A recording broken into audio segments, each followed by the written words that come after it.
Mula kay Melvs Castle, mga kapatid, pag-usapan ulit natin ang tungkol sa West Philippine Sea. China Defense Minister, yan, pinaatras lahat ng Chinese warships.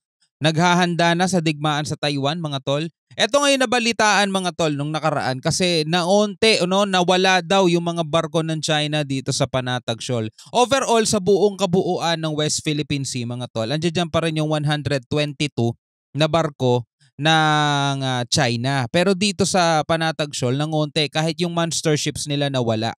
So ang iniisip ng iba, baka pinabalik na dun sa China at pinaghahandaan ako paano sasalakayin ng Taiwan. Ako, wag naman sana talaga magsimula ng ganyan ng China, no? Ay, baka salakayin na nila yung Taiwan. Ako po talaga. So eto, panoorin natin mula kay Melvs Castle. Huwag niyong kalimutan mag-subscribe kay Melvs at pakiclick na rin po ang notification sa ibaba para ma-notify ka whenever na may mga bago tayong reaction video tulad nito. Alright, so wag na natin patagalin pa. Total, wala na rin naman tayong inihintay na. Panoorin na natin to. Orbal ba o talagang kakaiba? Lahat kasi ng Chinese Navy warships sa buong West Philippine Sea naglayasan na. Kahit China Coast Guard wala ni isang makita. Ang natitira na lang ay ilang perasong Chinese Maritime Militia. Wala pang balita kung ano ang dahilan nito. Di rin masiguro kung dahil ba to. Due to the escalation of tensions between China and Taiwan, the U.S. Navy aircraft carrier USS Ronald Reagan, CVN-76, has entered the Philippine Sea. Naka-ready na, nakabantay na ang aircraft carrier ng Amerika. To sa aircraft carrier na USS Ronald Reagan na nasa West Philippine Sea, Palawan. Ang kinababahala tuloy ng mga eksperto, baka mamaya naghahanda na ang China sa pananakop nitong giyera sa Taiwan. Pag sinakop kasi ng China ang Taiwan, madadamay tayong Pilipino sa digmaan. Wala pang eksaktong impormasyon tungkol sa paglayas ng Chinese warship. Pero ito nga, mga tol, kung i-analyze natin ang mga sitwasyon, mga bagay-bagay, di ba? Ang Taiwan, kinikilala ng China bilang kanilang probinsya. So kung kanilang probinsya yan, malamang sa malamang ang trato nila sa mga mamamayan dyan is Chinese din, di ba? Kababayan nila yan. At ang gusto nila, reunification, di ba? Hindi yung basta salakayin lang at sakupin itong Taiwan at ubusin lahat ng mga papalag doon. Hindi naman siguro ganon, mga tol, no? At saka isa pa, kapag yan ay sinalakay ng China, hindi yan makukuha nila ng madalian lang. Dahil ang Taiwan pumapalag din. Taiwan pa lang, Taiwan alone, pumapalag yan, mga tol. So talagang gera yan. Plus, dagdagan mo pa ng susuporta at tutulong sa kanila. So hindi ganun kadali para sa China na sakupin bigla itong Taiwan. Kasi kung ganun lang kadali sa kanila yan, matagal na nilang nasakop yan at matagal na nilang nakuha yung Taiwan. Kaso hindi, di ba? 2024 na, mga tol, sobrang tagal na nilang pinagbabantaan yan. Sobrang tagal na nilang gustong kunin yan, mga tol. Di natin alam kung ano ang plano nila o talagang matindi lang ang paninindak at pananakot nila rito sa presidente ng Taiwan. Kasi bago to eh. Bago yung presidente ng Taiwan eh. Yung nakaraan, yung babae, ilang beses din nilang ginawa yan, yung mga simulation na yan, war games na yan, mga military drill nila sa palibot ng Taiwan. Ilang beses na nilang ginawa yan. Sa mga nagdaang panahon, hindi naman nasindak itong babae, yung dating presidente ng Taiwan. Diba? So wala silang nagawa. So eto, bagong upo, bagong halal, at bagong nanumpa, mga tol, sinisindak ngayon nila. Diba?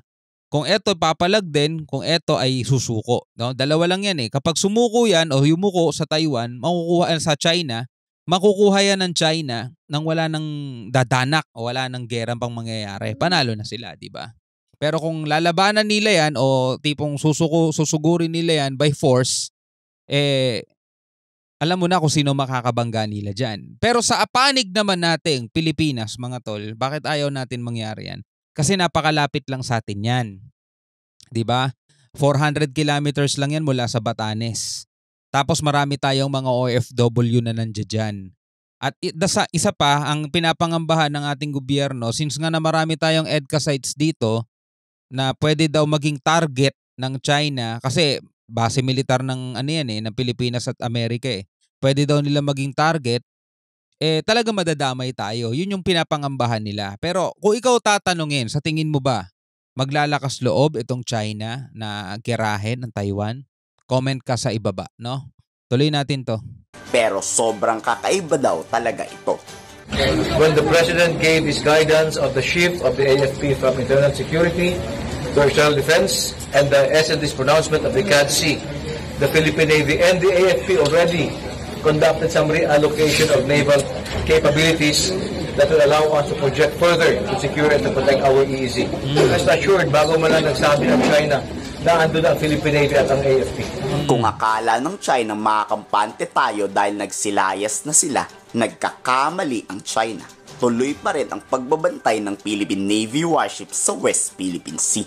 Mas lalong magiging alerto, baka anytime soon may sumabog dyan na malaking gulo.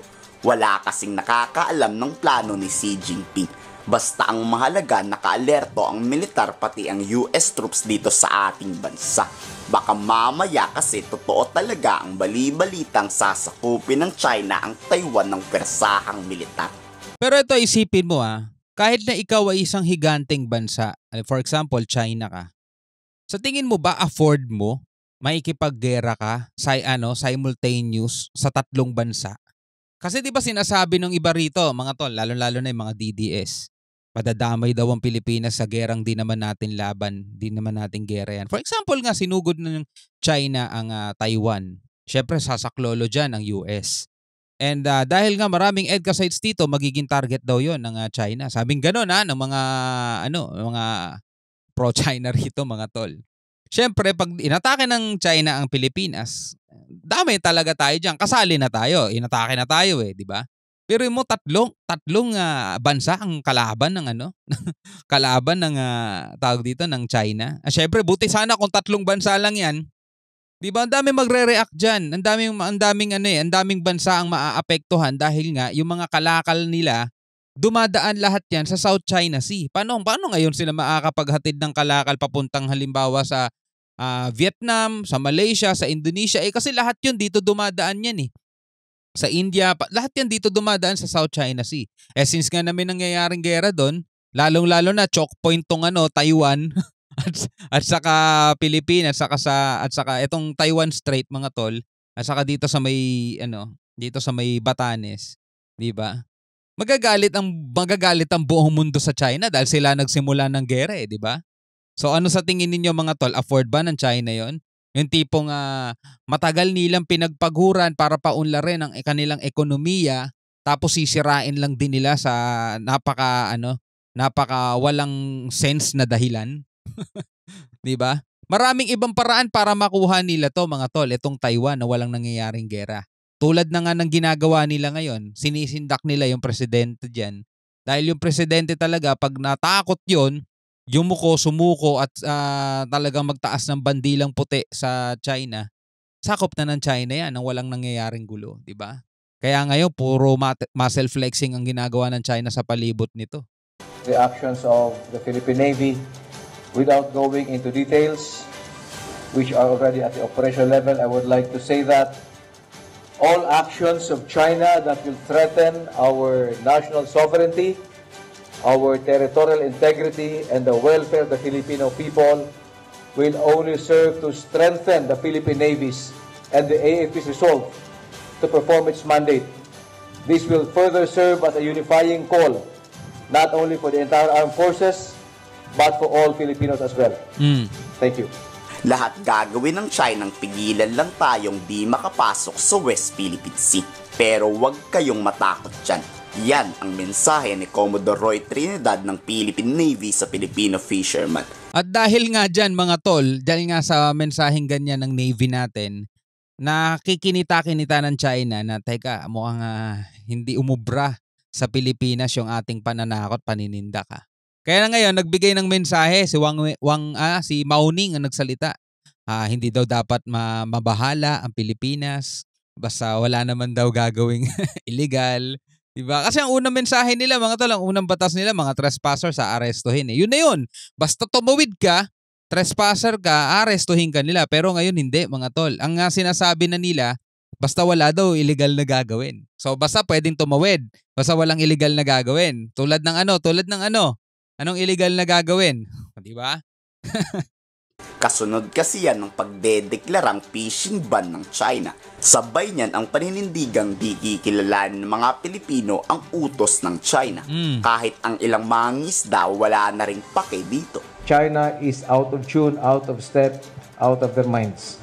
Out of their minds. Magpatuloy lamang kayo at the AFP and the entire government is behind you. So we Diba magaling lang kasi talaga manindak yon mga tol. Pero kapag nakikita nila na teka, itong bansang to mukhang hindi nating nasisindak o para hindi mapahiya, lalabas sila ng mensahe tapos magpapaliwanag ng konti. Hindi, ganito lang yan, para sa kaayusan lang yan. Pero nawala yung unang batas nila, no? Yung basta trespasser, aarestuhin yan. Nawala bigla yung ganon mga tol. affirm that it is well within the rights of our people to fish or sail within our territorial waters. Recognize ang ganitong fishing ban binanggit ng China. There's no reason for us to prevent or to advise our Filipino fishermen not to be engaged in fishing in these areas. Dahil again, ang naturang ban lamang ng China ay illegal at wala silang tamang basihan. Binatikos rin ni dating Associate Justice Antonio Carpio ang gustong ipatupad ng China. Fishing ban raw sa West Philippine Sea. Ibig sabihin ba nito minumandohan tayo ng China wag tayong mangisda dyan? The Constitution expressly declares that the state shall reserve the use and enjoyment of the nation's marine wealth in its exclusive economic zone solely to Filipino citizens. Clearly, the President has no power to allow Chinese fishermen to fish in our exclusive economic zone in the West Philippine Sea. Ano sa tingin nyo ang dahilan ba't wala ng Chinese Navy warship at Chinese Maritime Militia kahit China Coast Guard sa West Philippine Sea? Komento sa baba ang inyong salubin. Alright mga kapatid, nakikita natin talaga, no? Kitang-kita natin kung ano yung tactic ang ginagamit ng China. Puro sila dada, puro sila paninindak, puro sila pananakot sa mga maliliit na bansa. Tapos papakitaan nila ng higanting puwersa nila. Kung ikaw nga naman talaga, 'di ba, maliit na bansa, masisinda ka talaga at matatakot ka talaga. Pero kung ikaw ay isang matapang na presidente at alam mong nasa tama ka, hindi ka masisindak sa kanila. Ngayon, yung taktika ng Taiwan, ng China, hindi epekto sa iyo. So magbabago sila ng tactics nila. Ganyan na yung estilo nila mga tol. Sample na lang, 'di ba? Ginawa na rin nila yan sa Malaysia, sa Vietnam.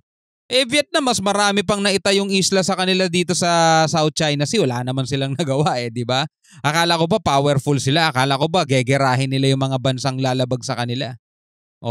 Bakit yung Vietnam nagdi-drill ng oil nila o ba't di nila ginagera? Hindi kasi nila kaya mga tol. Di ba? Si Digong natakot agad magdi-drill kami ng langis Sabi ni Xi Jinping magkakaroon tayo ng trouble. Ayun, natakot si Digong. Hindi nakapag-drill ng langis. Bakit yung ibang bansa nagawa yun? Nagera ba sila ng China? Tingnan nyo mga tol, sa susunod na video natin, may papanoorin tayong video balita na yung China Coast Guard daw mga tol, winater cannon ng Japan Coast Guard. Sa kanila ginawa yung hilig nilang gawin dito sa Pilipinas. Anyway, sa susunod na video natin yan. Maraming salamat sa panonood. Hanggang sa muli, ako nga pala si Shobaldi. Peace out.